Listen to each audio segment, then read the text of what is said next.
लोकसभा निवडणुकीच्या चौथ्या टप्प्यात आज सोमवारी देशातील 10 राज्यात 96 मतदारसंघांमध्ये मतदानाला सुरुवात झाली। त्यापैकी महाराष्ट्रातील 11 मतदारसंघात मतदानाला सुरुवात झाली आहे। सकाळी 11 वाजेपर्यंत राज्यात 17.51% मतदान झाले। त्यामध्ये नंदुरबारमध्ये सर्वात 22%, तर सर्वात कमी मतदान शिरूर मतदारसंघात 14% झाल्याची नोंद झाली आहे। महाराष्ट्रामधील नंदुरबार, रावेर, पुणे, औरंगाबाद, अहमदनगर, बीड, जळगाव, जालना, मावळ, शिरूर आणि शिर्डी या 11 लोकसभा मतदारसंघामध्ये चौथ्या टप्प्यात मतदान होत आहे। चौथ्या टप्प्यासाठी राज्यातील 2,28,01,151 मतदार मतदान बजावतील अशी अपेक्षा आहे। त्याकरता 23,284 मतदान केंद्रे उभारण्यात आली असून त्यापैकी 83 मतदान केंद्रे ही संवेदनशील म्हणून घोषित करण्यात आली आहेत। चौथ्या टप्प्यामध्ये 10,600 मतदारांनी गृह मतदानाचा पर्याय स्वीकारला आहे, तर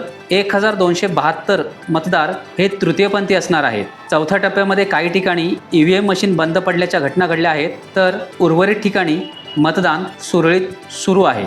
चौथ्या टप्प्यात पुणे, मावळ, शिरूर, अहमदनगर, बीड, छत्रपती संभाजीनगर अशा महत्त्वाच्या रंगतदार लढतींकडे सर्वांचे लक्ष लागून राहिले आहे। पुण्यात भाजपचे मुरलीधर मोहोळ विरुद्ध काँग्रेसचे रवींद्र धंगेकर, मावळमध्ये शिवसेनेचे श्रीरंग बारणे विरुद्ध ठाकरे गटाचे संजोग वागेरे, बीडमध्ये भाजपच्या पंकजा मुंडे विरुद्ध शरदचंद्र पवार गट राष्ट्रवादीचे बजरंग सोनावणे, शिरूरमध्ये शरद पवार गटाचे डॉक्टर अमोल कोले विरुद्ध अजित पवार गटाचे शिवाजीराव आढळराव पाटील, अहमदनगरमध्ये भाजपचे डॉक्टर सुजय विखे पाटील विरुद्ध शरद पवार गटाचे निलेश रंके, संभाजीनगरमध्ये इम्तियाज जलील, चंद्रकांत खैरे, संदीपान भुमरे या काही रंगतदार लढतींकडे सर्वांचे लक्ष लागून राहिले आहे। पहिल्या 3 टप्प्यात जेमतेम मतटक्का नोंदवणारे मतदार या चौथ्या टप्प्यात किती मतदान करतात याकडे सर्वांचे लक्ष लागले आहे। मतटक्का वाढवण्याचे सर्व पक्षांपुढे आव्हान निर्माण झाले आहे। टाइम्स डिजिटलला लाईक करा, सबस्क्राईब करा, शेअर करा